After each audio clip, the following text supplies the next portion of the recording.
Hi dears, welcome back to Anu's Kitchen. ഇന്നത്തെ റെസിപ്പിയാണ് chicken കൊലിവട. പേര് കേട്ട് കൺഫ്യൂഷൻ ആവേണ്ട, ഇതൊരു നോർത്ത് ഇന്ത്യൻ സ്നാക്കാണ്. വളരെ ഈസി ആയിട്ട് ഉണ്ടാക്കാൻ പറ്റുന്ന ഒരു സ്നാക്കാണ്. ഏകദേശം നമ്മൾ ചിക്കൻ പക്കോടയൊക്കെ ഉണ്ടാക്കുന്ന ആ ഒരു രീതിയിൽ തന്നെയാണ് ഇതും ചെയ്യുന്നത്. അപ്പോൾ ഇതെങ്ങനെയാണ് ഉണ്ടാക്കുന്നതെന്ന് നോക്കാം. ഇപ്പോൾ ചിക്കൻ കൊലിവട ഉണ്ടാക്കാനായിട്ട് നമുക്ക് കുറച്ച് ബോൺലെസ് ചിക്കനാണ് വേണ്ടത്. ഇതിപ്പോൾ ഏകദേശം ഒരു 200 ഗ്രാം എല്ലില്ലാത്ത ചിക്കനാണ്. അത് ഞാനിങ്ങനെ നീളത്തിന് കനം കുറച്ച് കട്ട് ചെയ്ത് വെച്ചിട്ടുണ്ട്, ദേ ഇതുപോലെ. പക്ഷെ അത് നിങ്ങളുടെ ഇഷ്ടം പോലെ കട്ട് ചെയ്യാം കേട്ടോ. ചെറിയ ചെറിയ ക്യൂബ്സ് ആയിട്ടാണെങ്കിൽ അങ്ങനെ ചെയ്യാം, അതൊക്കെ ഇഷ്ടം പോലെയാണ്. പക്ഷെ അധികം കനം ഇല്ലാതെ കട്ട് ചെയ്ത് എടുത്തു കഴിഞ്ഞാൽ നമ്മൾ ഫ്രൈ ചെയ്യുമ്പോൾ പെട്ടെന്ന് വെന്ത് കിട്ടും, ഒരുപാട് ടൈം എടുക്കത്തില്ല വേവാൻ. അപ്പോൾ ആ ഒരു വ്യത്യാസമേ ഉള്ളൂ. അപ്പോൾ ആദ്യം നമുക്ക് ഇത് ഫ്രൈ ചെയ്യാനായിട്ട് ഒരു ബാറ്റർ ഉണ്ടാക്കണം. അപ്പോൾ നമുക്ക് അതിൻ്റെ മാവ് ഉണ്ടാക്കാം. അപ്പോൾ ഞാനൊരു ബൗളിലോട്ട് 1/2 കപ്പ് മൈദ ഇട്ട് കൊടുക്കുകയാണ്. അതിൻ്റെ കൂടെ തന്നെ 1/2 കപ്പ് കടലമാവ്. പിന്നെ ഇതിൻ്റെ കൂടെ നിങ്ങൾക്ക് വേണമെങ്കിൽ ഒരു 2-3 ടീസ്പൂൺ കോൺഫ്ലോറും കൂടി ചേർത്ത് കൊടുക്കുക കേട്ടോ. ഈ ചിക്കൻ കൊലിവട തന്നെ പല രീതിയിൽ ചെയ്യും. ഈ കോൺഫ്ലോർ ചേർത്തും ചേർക്കാതെയും ചെയ്യാറുണ്ട്. അപ്പോൾ നിങ്ങളുടെ ഇഷ്ടം പോലെ ചെയ്താൽ മതി. ഞാൻ ഇന്നിപ്പോൾ ചേർക്കാതെയാണ് ഉണ്ടാക്കാൻ പോകുന്നത്. പിന്നെ ഇതിനകത്ത് ഒരു 3 ടീസ്പൂൺ മുളക് പൊടി. ഇപ്പോൾ കാശ്മീരി മുളക് പൊടിയാണ് ഞാൻ എടുത്തിരിക്കുന്നത്. അപ്പോൾ എരിവ് കാണത്തില്ല. എരിവുള്ള മുളക് പൊടിയാണെങ്കിൽ അതിനനുസരിച്ച് കുറച്ച് ചേർത്താൽ മതി. കാശ്മീരി മുളക് പൊടി ആകുമ്പോൾ കുറച്ച് നല്ലൊരു കളറും കൂടി കിട്ടും. ഇനി ഇതിൽ നമ്മൾ ഒരു 1/2 ടീസ്പൂൺ ജീരകം പൊടിച്ചത്, ജീരകം ചെറുതായിട്ട് വറുത്തതിന് ശേഷം പൊടിച്ചതാണ്. 1/2 ടീസ്പൂൺ തന്നെ ഗരം മസാലപ്പൊടി. പിന്നെ ഒരു വലിയ സ്പൂൺ തൈര്, അധികം പുളിയില്ലാത്ത തൈരാണ് എടുത്തിരിക്കുന്നത്. ഇനിയിപ്പോൾ തൈര് യൂസ് ചെയ്യാൻ ഇഷ്ടമില്ലാത്തവർക്ക് നാരങ്ങാനീര് 2-3 ടീസ്പൂൺ നാരങ്ങാനീര് വേണമെങ്കിലും ചേർത്ത് കൊടുക്കാം. ഇനി ഇതിൽ ആവശ്യത്തിനുള്ള ഉപ്പിട്ടിട്ടുണ്ട്. ലാസ്റ്റ് നമ്മൾ ഇതിനകത്ത് ചേർക്കാൻ പോകുന്നത് അയമോദകം അല്ലെങ്കിൽ അജ്വൈൻ സീഡ്സ് എന്ന് പറയില്ലേ, ക്യാരം സീഡ്സ്, അതാണ് കേട്ടോ.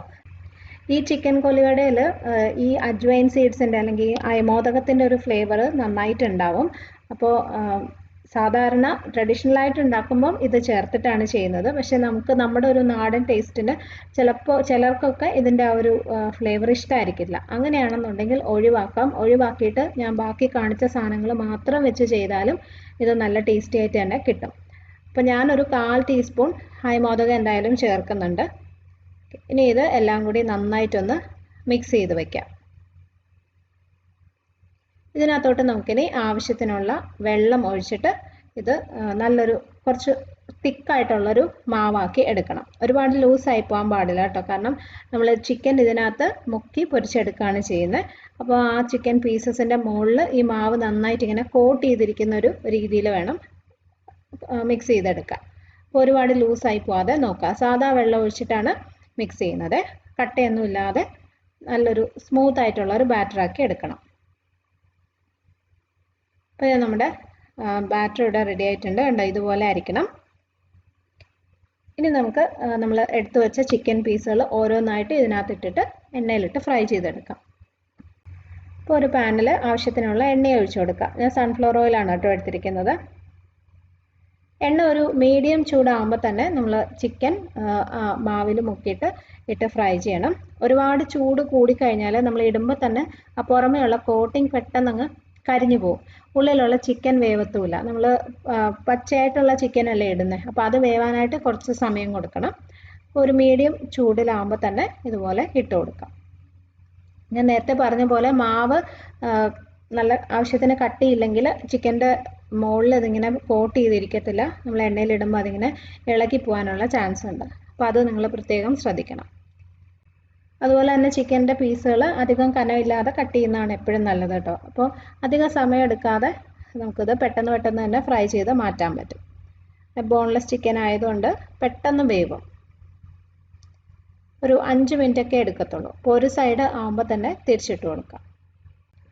പിന്നെ നിങ്ങൾ ഇതിൻ്റെ കൂടെ തന്നെ മാവുണ്ടാക്കുമ്പോൾ കോൺഫ്ലോറും കൂടി ചേർത്തിട്ടുണ്ടെങ്കിൽ ഇതിൻ്റെ പുറമേയുള്ള കോട്ടിങ് കുറച്ചും കൂടി നല്ല ക്രിസ്പി ആയിട്ടിരിക്കും കേട്ടോ. അപ്പോൾ നിങ്ങളുടെ ഇഷ്ടം പോലെ ചെയ്താൽ മതി. അപ്പോൾ ഇത് റെഡി ആയിട്ടുണ്ട്. അത് എണ്ണയിൽ നിന്ന് മാറ്റാം. ഇതുപോലെ തന്നെ ബാക്കിയിരിക്കുന്നതും ഫ്രൈ ചെയ്തെടുക്കണം. അപ്പോൾ ഇതാണ് നമ്മുടെ ചിക്കൻ കൊലിവട. കുറച്ച് ടൊമാറ്റോ കെച്ചപ്പൊക്കെ കൂട്ടി കഴിക്കാൻ നല്ല ടേസ്റ്റാണ്. ചിക്കൻ ഉണ്ടെങ്കിൽ വളരെ പെട്ടെന്ന് നമുക്ക് റെഡിയാക്കി എടുക്കാൻ പറ്റുന്ന ഒരു സ്നാക്കാണിത്. അപ്പോൾ നിങ്ങളിത് ഉണ്ടാക്കി നോക്കണം, എന്നിട്ട് ഫീഡ്ബാക്കൊക്കെ അറിയിക്കണം. അപ്പോൾ ഈ വീഡിയോ നിങ്ങൾക്ക് ഇഷ്ടമായെങ്കിൽ ലൈക്ക് ചെയ്യാനും ഷെയർ ചെയ്യാനും കമൻറ്റ് ചെയ്യാനും മറക്കരുത്. ചാനൽ നിങ്ങൾ ഇതുവരെ സബ്സ്ക്രൈബ് ചെയ്തിട്ടില്ലെങ്കിൽ ഒന്ന് ചെയ്തേക്കണേ. അടുത്തൊരു നല്ല വീഡിയോ ആയിട്ട് നമുക്ക് വീണ്ടും കാണാം. Bye friends, thank you for watching.